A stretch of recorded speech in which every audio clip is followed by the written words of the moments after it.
Why not? Because the Holy Quran says you are permitted to, how do you say, dog hunting with dogs? Is there a particular term used in English for this?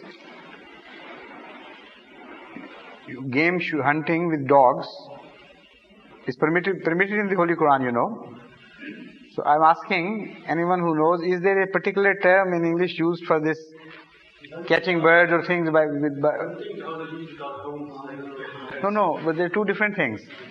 The dog's hair which are used for hunting, they are just assistants to retrieve the birds which are killed not by dogs themselves, but by guns and things.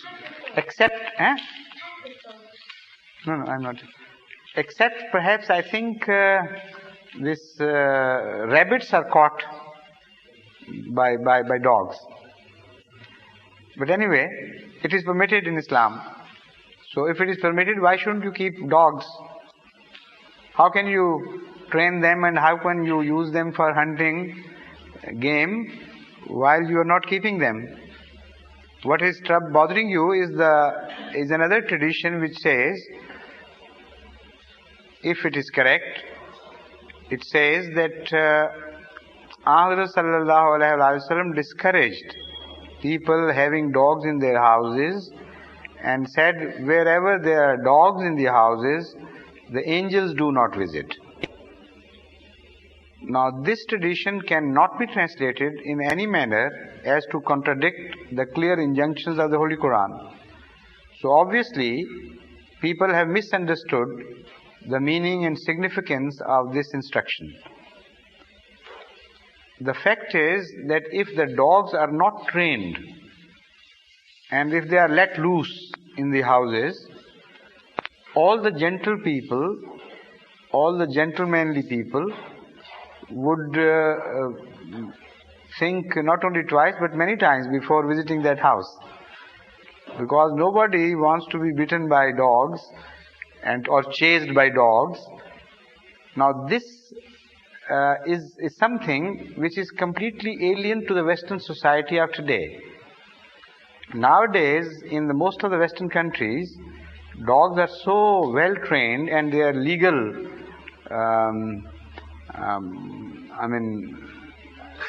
There are certain legal responsibilities of the owner of the dog.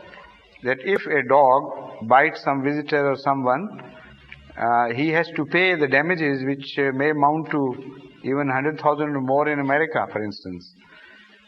So it is very rare you would find any dog biting here in these countries. So these people cannot understand this tradition because they don't know the atmosphere of the East.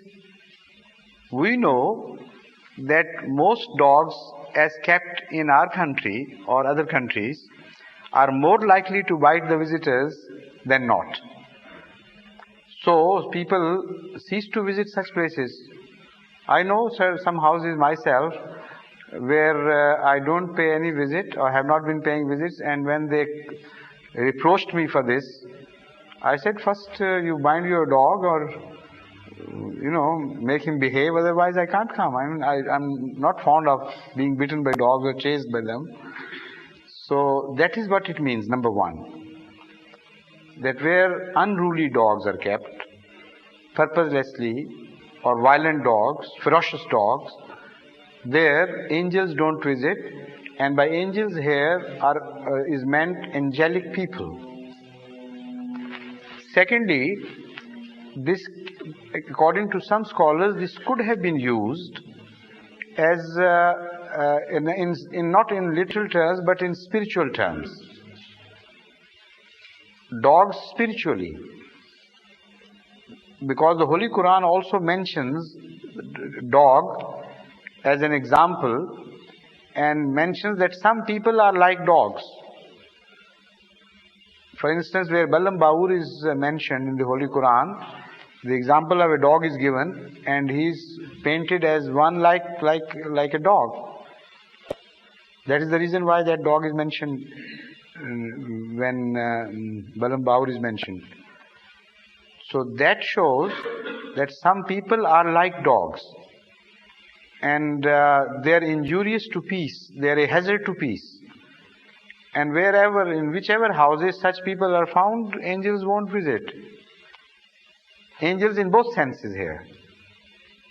The angels in the form of human beings, as well as the angels in the forms of those messengers which Allah uses to send His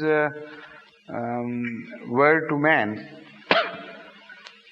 So such houses are obviously out of bounds for angels, where dogs are kept in these two respects. Either the real dogs which are not trained and properly chained, or the human dogs. Either way, the angels won't visit that house.